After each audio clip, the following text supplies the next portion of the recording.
Hi, I'm Rod Saunders from Jew and Greek, and this is Musical Monday. Today I want to talk to you about the violin and the mandolin. There's no consensus on how these two instruments evolved, but most music historians trace them back to the lyre, L-Y-R-E. There's an old saying that Nero fiddled while Rome burned, but actually, the fiddle didn't come along for centuries after Nero. The instrument that Nero was playing was the lyre. And eventually, the theory goes that the lyre evolved into the mandolin. I've got a mandolin here. I'm going to demonstrate a little bit for you here in a second. But it's a plucked instrument like the mandolin. And the theory is that eventually the tuning changed as the instrument was passed around from country to country, from culture to culture. And eventually the instrument evolved was the mandola, which is a larger version of the mandolin, and it's tuned a fifth lower. I don't have a mandola, I just have a mandolin. And the mandolin is tuned E, A, D, G. And you pluck it like the lyre with a little plectrum. We call it a pick. And the instrument was the mandola, but then the smaller version was the mandolin. And somebody got the idea, there's no sustain on the mandolin. When you play the notes, it's just you pluck, and then when the strings stop vibrating, the sound goes away. So how do you get this to sustain? Well, you can do it what we call a tremolo.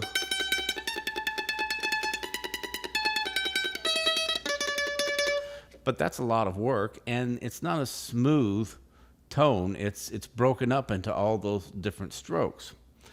So in order to get the notes on the instrument to sustain, somebody said, hey, what if we just took a bow and brought it across the string?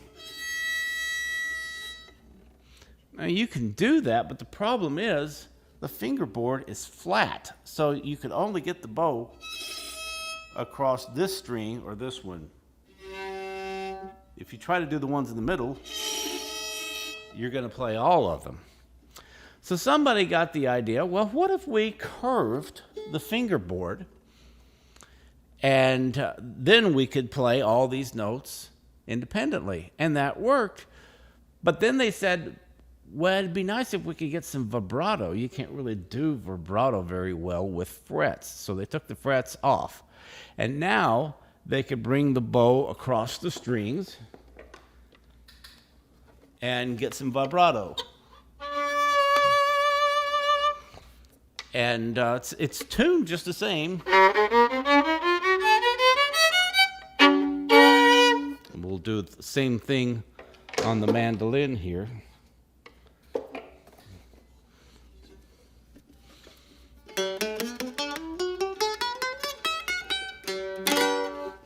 Tuned exactly the same. This was the discovery that I made nearly 40 years ago, and I said, I know how to play the mandolin. Why don't I just figure out how to use the bow, and then I can play the violin. So anyway, that's the theory on how that's my theory anyway, on how these two instruments evolved. First, there was the lyre, and then there was the mandola, and then the smaller version of the mandola known as the mandolin or mandolin. And then the curved fingerboard without frets, where you use the bow, that was the viola, and the smaller version of the viola is the violin or the violin.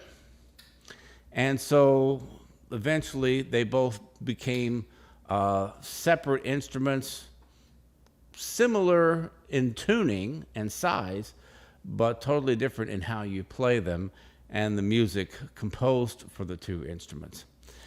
Now, the mandolin is still evolving. You see different designs on mandolins, and the sound created by the new mandolins is better than the sound from a couple of hundred years ago. Manufacturers, luthiers have learned a lot and improved the design of the mandolin. But the interesting thing about the violin is that the design hasn't really changed for about 300 years. You had a couple of Italian violin luthiers named Stradivari and Guarneri who created these incredible instruments that are still played by master violinists to this day. Nobody's been able to improve on the sound of the Stradivarius or the Guarnerius violins. And we don't really know why that is, because we think that we are manufacturing the instruments just as well. But I think probably the best theory is that the wood that they had back then was just superior due to this changing climate that they had, where they had a kind of a brief ice age, or it wasn't really an ice age, but the temperature was low for a long time, and it changed the wood somewhat. That's the theory anyway, that the wood was altered due to the weather, and we don't have those weather patterns anymore, so the wood isn't quite the same. And so it's very difficult to replicate the sound of the Stradivarius and Guarnerius violins. So anyway, that's just a brief history on how we arrived. Again, there's no consensus on this. This is my theory, but it makes the most sense to me, because otherwise you just have to think that it's a coincidence that they both ended up with the same tuning and they're about the same size. I think that there has to be some connection, and that somebody just decided that they wanted to be able to sustain the notes and play with vibrato, so they curved the fingerboard and started using a bow. Originally, the bows used catgut, but today we don't make them quite the same as they used to. Bows, by the way, the manufacturing of the bow has continued to evolve, even though the violin itself pretty much follows the same design as from 300 years ago. So I hope you got something out of this. Now when you hear somebody playing a mandolin, like in bluegrass groups, they'll have fiddlers and they'll have mandolinists. And a lot of times you'll see people swap off from the mandolin to the fiddle. Alison Krauss plays the mandolin as well as the fiddle. That's very common in folk music and bluegrass music, to go from one instrument to the other, because you know where all the notes are. So all you have to do is go from a pick to a bow. But then when you get into classical music, there's very little crossover. You know, most classical violinists don't play the mandolin. Most classical mandolinists don't play the violin. So that's, you know, kind of a departure from the American, I guess you would call it the rural culture of America, where people tend to play both.